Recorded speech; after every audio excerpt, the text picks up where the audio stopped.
and welcome back. I'm Joanne Quinn from With You in Mind, and this is the second session for individuals to talk about what you can do to improve your own mental health and well-being.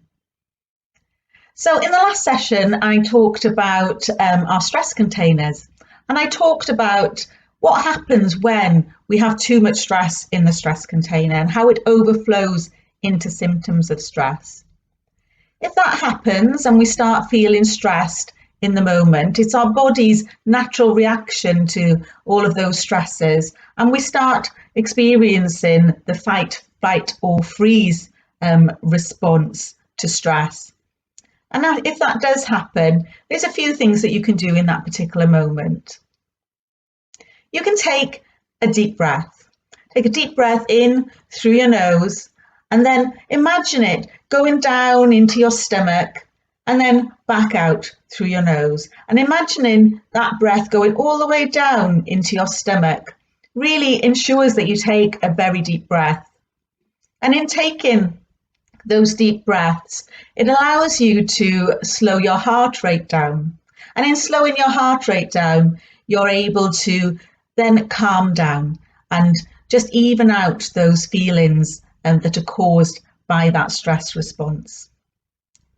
Another thing you can do is to think of something for which you feel very grateful, because gratitude is a very powerful emotion and you can't actually feel two emotions at the same time. So if you're feeling worried or feeling stressed, thinking about something for which you feel very grateful for immediately cancels out that negative emotion and makes you feel better. You could also distract yourself, maybe go for a walk, maybe read a book, watch TV, talk to a friend. Just distract yourself from whatever it is that's causing you that stress at that particular time, and that can be very effective as well. Different coping mechanisms work for different people. We're all different, so it makes sense that different things work for us. And of course, it's better to be proactive and incorporate good practices and coping mechanisms into our daily life to prevent us feeling stressed and overwhelmed. And these coping mechanisms can increase and improve the size of our stress container, allowing us to be able to deal with more before we start experiencing symptoms of stress. And a coping mechanism can be anything that makes you feel good. So it can be something like taking an holistic therapy, going for a walk, taking exercise, talking to a friend. And it'll be different for different people. There are also some unhelpful coping mechanisms, and these can be things like drinking to relieve stress, eating too much when you feel stressed. Now, these things in themselves can cause problems. So you're actually adding to your stress bucket rather than taking away from your stress bucket or stress container. But the most proactive things you can do is to look after your well-being, to make sure that you increase the size of that stress container. And the NHS has some really good advice, and they recommend 5 steps to well-being. When it comes to our well-being, other people matter. And there's evidence out there that making connections with others is a basic human need, something that we all benefit from. And these connections, they make us feel happier, more secure. They give us a greater sense of purpose about our place in the world. And when we're talking about connections, we're talking about strengthening relationships that really matter to us, the relationships that we have with our family, with our friends, with our colleagues, with our neighbours, and with the wider community as a whole.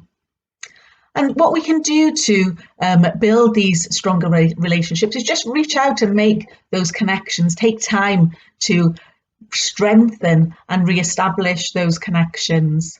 Maybe you can do this by having some family time every day to really spend some time with the others in your household and connect with them rather than be on devices in different rooms or watching TV in different rooms.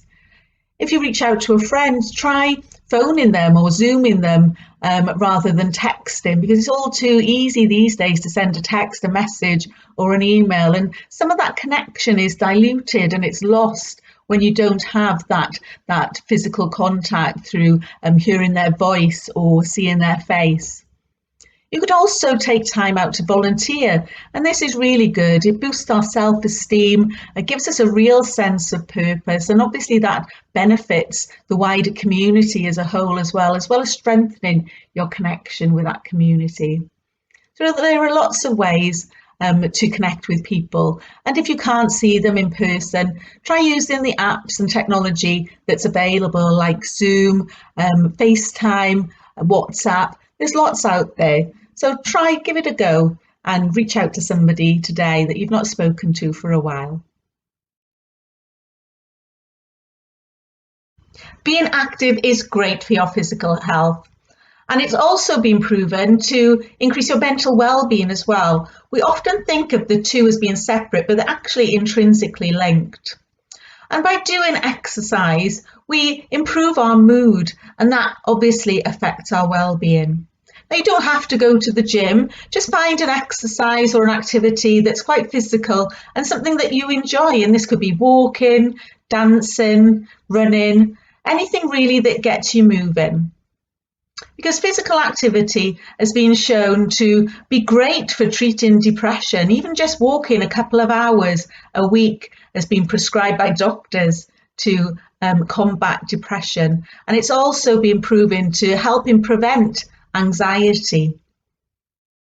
So have a think about what you can do and see if there's more exercise and activity that you can incorporate into your daily life.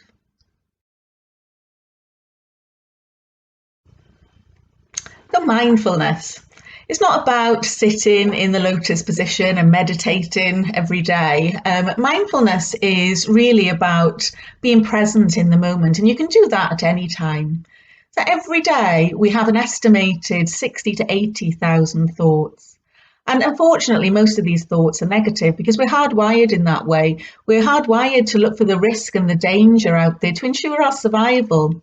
And a lot of these thoughts as well, in fact, the majority of these thoughts are in the past and the future. You know, we're thinking about things that have happened, we're thinking about things that we need to do, or worried about things that might happen. So that's an awful lot of negative thoughts based on the past or in the future.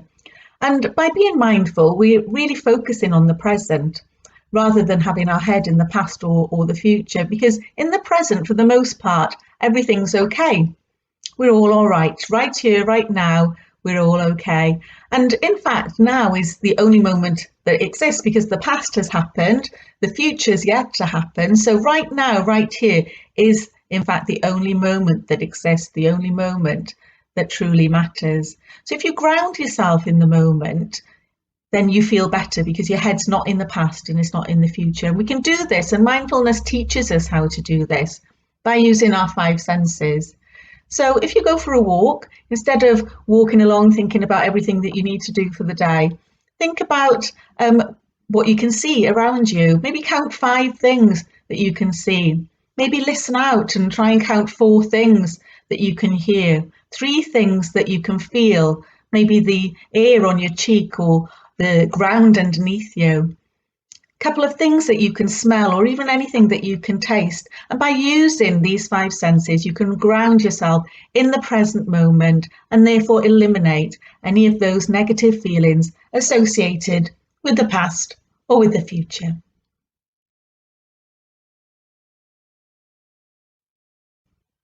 Learning a new skill can obviously be useful, but it's also been shown to improve our mental well-being. So maybe there's a skill that you've dropped off or a hobby that you used to do in the past that you want to pick up again, or maybe you want to learn something new.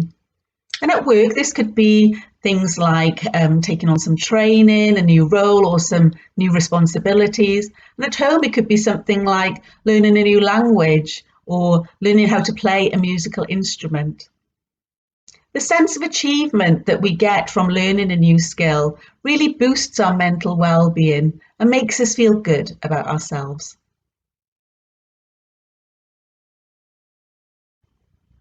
Everyone feels good by doing something kind and thoughtful for others. And research into happiness has shown by doing an act of kindness once a week for 6 weeks can really improve our own mental health and well-being.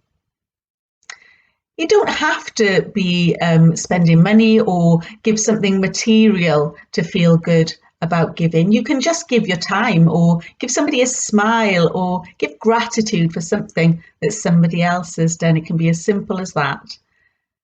If you do want to spend more time and give more, think about volunteering. It gives us a sense of purpose and satisfaction and allows us to feel good about ourselves that we're helping the wider community.